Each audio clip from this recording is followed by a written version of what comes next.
take a look around. What do you see? Loads of humps and hollows, up slopes, down slopes, side slopes. In this video, I'm going to get you to do something that I get my students to do before every single shot. It only takes them a few seconds, but without doing it, it almost guarantees that they'll strike or certainly be very, very inconsistent with the way they hit their irons, hybrids, and fairways off the ground. So in this video, we're going to help you become more consistent with every single club off the ground. Now, before I get into the lesson, look, if you're new to the channel, it's one of your first videos of mine, please consider subscribing. I do videos like this every single week to try and help you improve your game. Plus, you never have to remember a thing. I'll always put a free download or practice guide in the description box below. So you've just hit a drive down the middle of the fairway. How often do you ever find a perfectly flat lie? Most of the time, your ball's on an upslope like this, or you're on a downslope, or the ball's below your feet, or it's above your feet. Now, if you're not adjusting to these lies, it doesn't matter how good a golf swing you have, the chances of you making solid contact time and time again is almost impossible. So what I thought I'd do is in this video, I'm going to show you what I give my students. I'll give them a little system that they can follow every time they're on a fairway with whatever the club they're hitting, irons, hybrids, or fairway woods, that they can follow to adjust all of these lies to really increase the chances of them striking it consistently well. So let's start with the flat lie here.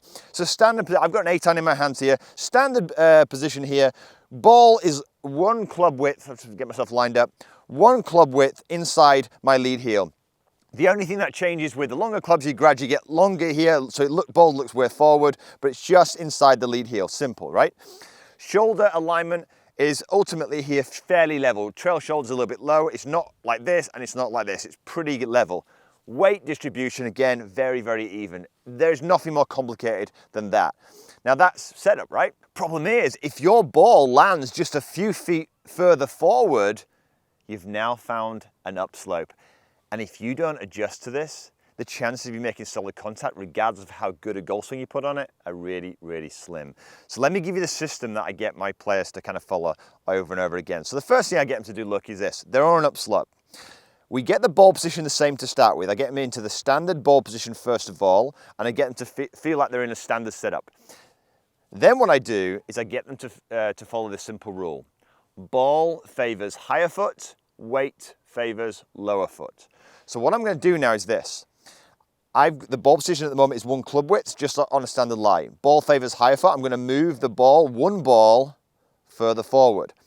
I'm going to get my spine angle here perpendicular to the slope. Why would I do this? Well, if this is the slope and this is your spine angle, I always want the spine angle looking like this. So as the slope changes, you change. What's that going to do to your weight? It's going to favor look slightly the lower foot. What else do you think is going to have to change? You've changed ball position, you've changed body position. What's going to happen to the loft of this golf club, do you think? You're going to increase it. So I'm using 8-iron here from 155 yards. I'm going to move to a 7-iron in order to kind of reach that green. Why? Because as I'm swinging up here, I'm adding more loft to the golf shot. The fourth and final thing that you need to do is you need to change what you're seeing visually when you're hitting this shot. I'm now visualizing a much higher ball flight. That's the first thing. And the other thing is I'm also feeling, because there's a lot of weight here, I'm really feeling a swing that's swinging down and up the slope. It's going down the slope and up the slope. I'm not swinging as I would be normally like this, right? So these are things you need to adjust to. So let's start with the upper line and then we'll gradually move to the down line, show you what you need to do there. So I'm setting myself up and all I'm doing now is visualizing a much kind of sweeping blow up this slope. Beautiful. Got it a little clean, but actually, do you know what? On the green, absolutely perfect. This is the advantage of adjusting to your lie. So here's a really interesting one. Now we've gone from upper lie, we're going to move the ball for a second. You've landed the ball, your ball's finished on a downslope, but not just a downslope. Here, you're on a downslope and the ball is slightly above my feet here. So we've got two things we need to take into consideration, and this is normal. This is real life, isn't it? You face this all of the time. So what adjustments do you make? So let's start with the first adjustment, which is simply the downslope. So what we're going to do, we're going to follow the same rule, right? We're going to set up normally. Ball, a club width inside our lead heel. Try and get the weight nice and even. Start with shoulders nice and level. Then what we're gonna do is what? The ball favors the higher foot, the weight favors the lower foot.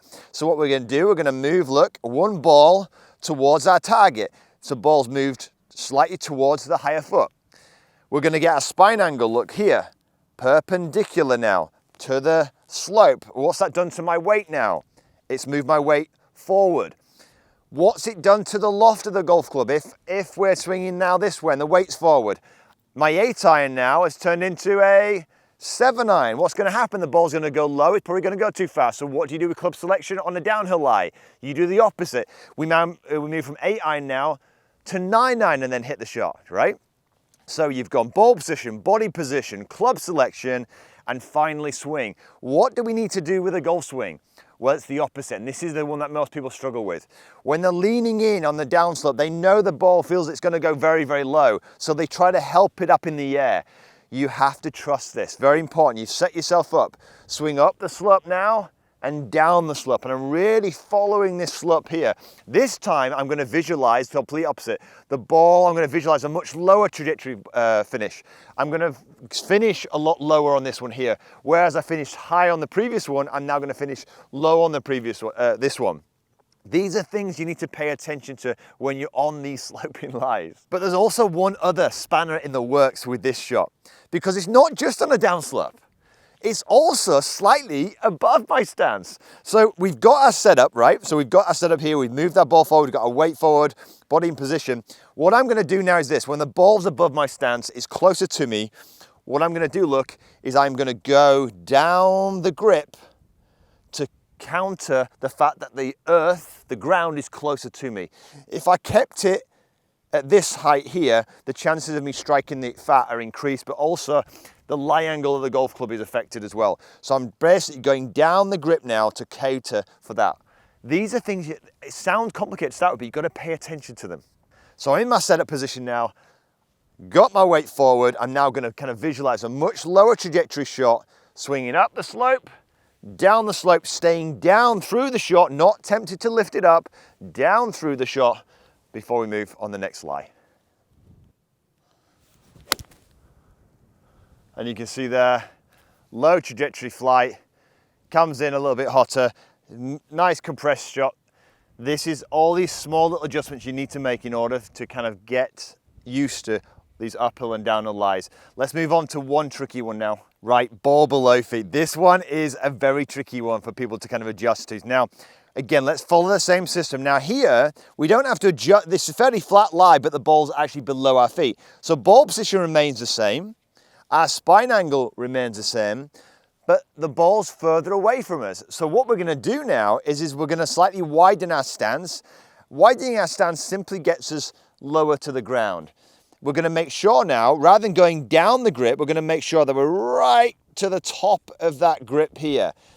Now, as I'm making a swing here, the key thing is this. I am really swinging. I've always felt on downhill lies, I swing at 3/4. Because I'm swinging at 3/4, what do you think I probably need to do to my club selection? I probably need to go up. So if I'm using an 8-iron, I'm going to move to a 7-iron. What it does is it allows me to swing easy. I find when I'm ball's below my feet, I share this with my students, if I'm trying to hit too hard here, I'll lose my balance and I'll lose my strike. I don't want you to do that. So go up a club. You're going to go up to the top of the grip. You're going to widen your stance to reach the golf ball. Everything else remains the same. And you're going to swing what feels like very much 3/4 so that you can stay in balance and you don't do what your body really wants to do, which is what? Stand up, because it feels like it's a long way down, all right? So swing nice and steady, trust your instincts, and away we go.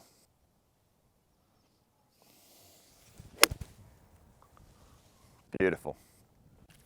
Just clipped it off beautifully then. You can see here, look at my finish. It was very, very short, okay? This is what you're going to have to do when you're on a downhill lie like this, or sorry, a ball below the feet lie. So when you're on the fairway, please, please, please spend a few seconds adjusting to these lies. I promise you, all the hard work that you do in practice and improving your golf swing will come to fruition if you make the subtle adjustments to all the lies around the golf course.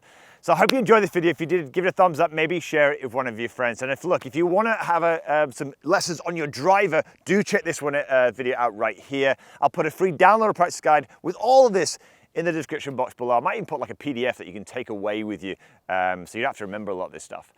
And of course, if you're new to the channel, press that subscribe button and the bell. But until next week, have a wonderful golfing week.